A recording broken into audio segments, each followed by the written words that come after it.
Hello and welcome to Standard 13 Bankruptcy, very fitting, Standard 13. And we get to visit again with Carrie Hickson and how she uses and teaches bankruptcy in her classroom. We're going to be going over the State Department curriculum and resources, and she's going to walk us through those and then share how that looks in her classroom. So, Carrie, I will go ahead and hand it over to you. All right, thank you, Amy. Yeah, so Standard 13 is about bankruptcy, and it is one of the shorter modules, but it is really important for students to learn this information. The problem is that they may not see the importance or the significance of learning it. So to counteract this, I'm going to start off, or I usually start off with an activity that's available on the link moneyisok.org. This site is provided by the Oklahoma Council of Economic Education and is for our personal finance standards.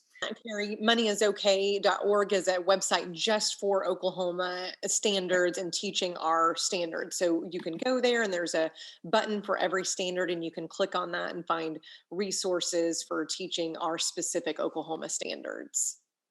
That is very true. So going into that, you can see here, this is the moneyisok.org.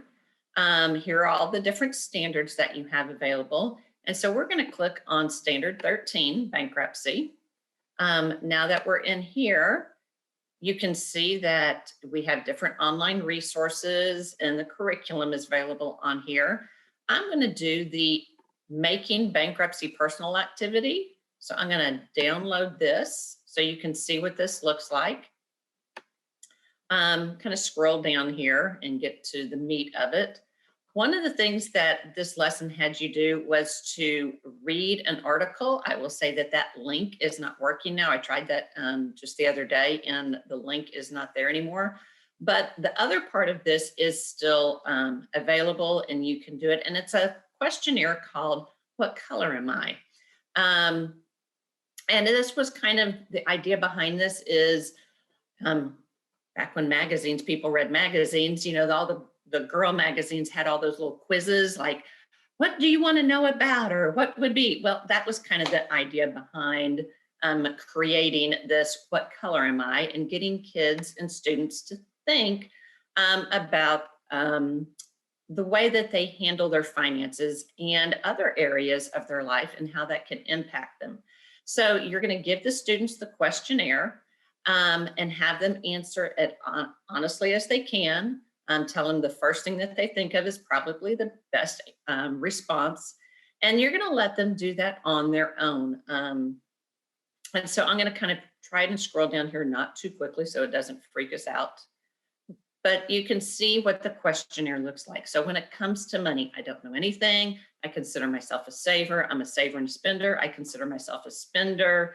When I use my bank account, what my attitude towards money might be, talking about their health, how they're going to fund their college education. And so there are 15 questions on this survey that they will answer. Once they have answered it, then you're going to go back with the students and tell them how many points each one gets. And so here's the point value. So when it comes to money, if they picked A, they got 4 points. If they picked B, they got 1 point. C was for 2 points. D, they would get 3 points. And so they would record that then by their answers on their survey. After each question, there's also a brief explanation of why the question was asked. So for one, when it comes to money, it says people who save tend to be in a better financial situation when an emergency occurs and have the funds to pay for it, thus not getting themselves in debt. So kind of an explanation of why that question was being asked. Once they have their points, then they're going to total them up. And once they have their total points, and I'm trying to get down here to the bottom, then you're going to have them total them up. And based on the number of points, you're going to tell them if 15 to 20 points, let them raise their hands or whatever. They're green. It means they handle their money wisely and they have a very low risk for declaring bankruptcy. They are good to go. 21 to 30 points, they're blue. Some choices may not be so great.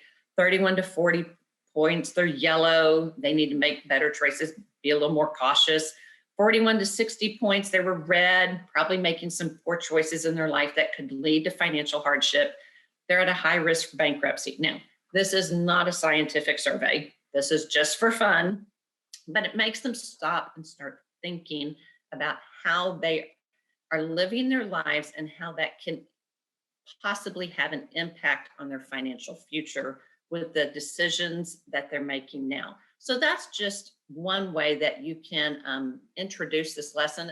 And I find that a lot of students really enjoy this because it creates a little bit of fun as they're starting to learn about this. So that's one way to introduce it. I've also heard someone introduce bankruptcy using a gum in the hair scenario.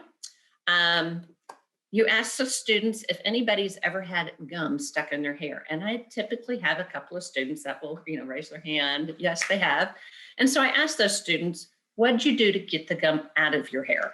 And you usually get answers like they put ice on it to make it hard, or somebody says peanut butter, or somebody, I've heard them say cooking oil, so different ideas. Some of them were like, yeah, I got some scissors and snipped out just that area, So I asked them then, was your first thought to just shave your entire head to get rid of it? And they, especially the girls, are like, no. And I explained to them that bankruptcy in your finances is like shaving your head for gum in your hair. It's a really drastic measure, and it's going to last for a while, and it has noticeable consequences. And just like you would try a lot of other measures first to get the gum out of your hair, there are a lot of other options that should be considered first before you declare bankruptcy.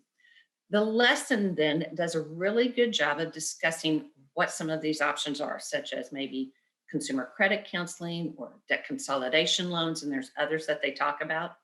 The lesson then goes on to discuss the two types of personal bankruptcy, Chapter 7 and Chapter 13. And it also lists the costs and benefits of bankruptcy and the reasons that people file for bankruptcy. And a lot of students are really surprised about the number one reason. In fact, you might have them guess that at the beginning. What do you think is the number one reason for, people declaring bankruptcy, and have them write it down. And as you get into the lesson and you get to this part, ask them how many were right, because most people have no idea that it's health care costs that cause this, not bad decision making on somebody's part. The lesson also briefly discusses what can be done to repair your credit after you filed for bankruptcy, kind of helping students understand that they can work themselves back to a good financial standing if this happens to them.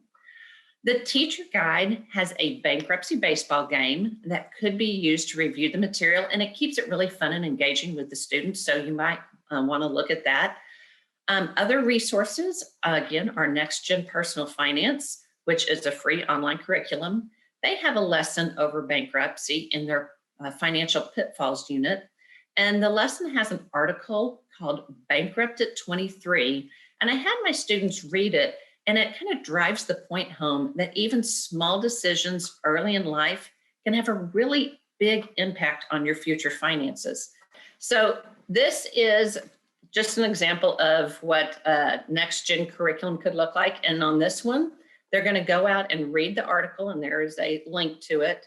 And then they're going to record all the different decisions that Amanda made that were not good, all her poor financial decisions. The second part is, it says, now 10 years later, write her an email or a letter that explains what she should do now. And I have no idea what's going on with my screen now. But that's just another option that is out there that you could use to help you and help students understand what's going on. Another option, Foolproof, which is another free online curriculum, has a standalone module over bankruptcy with a test at the end. And you could use that to help students show competency on this standard if you wanted to do that. But the state module covers all the resources and has a lot of extra resources that are there and available for you if you want to use them. So it usually takes me about Could take you anywhere from 1 to 3 days probably to teach this, depending on the time that you have. So I hope this helps. Great. Thank you so much, Carrie. Carrie, what are some questions that students have about bankruptcy, or how do they, when you're done teaching it, what do you feel like the thoughts that they leave with are on bankruptcy? Well, I think most of them realize that this is not your first choice. Most of them come into it not even knowing what it is. For them, bankruptcy means you have a lot of debt. They don't understand exactly what it is. Hmm. So learning what it is, learning what goes into declaring bankruptcy, that there are costs, that you have to go to court, that it's a major deal, and that there's a lot of other options that you can do first before you get there. I believe the module also has some scenarios for an activity that says, okay, here's the scenario. What should they do? Should they declare bankruptcy? Should they seek counseling? What are some of the options? And going through that with students, because a lot of times their first response is, well, bankruptcy, I don't have any money. And it's like, there's some other things that they probably should try first, Hmm. before they get to that point, because that's a drastic measure that sticks with them for so long. Hmm. So That's great. Well, thank you so much, Carrie. We really appreciate your time and sharing what this looks like in your classroom.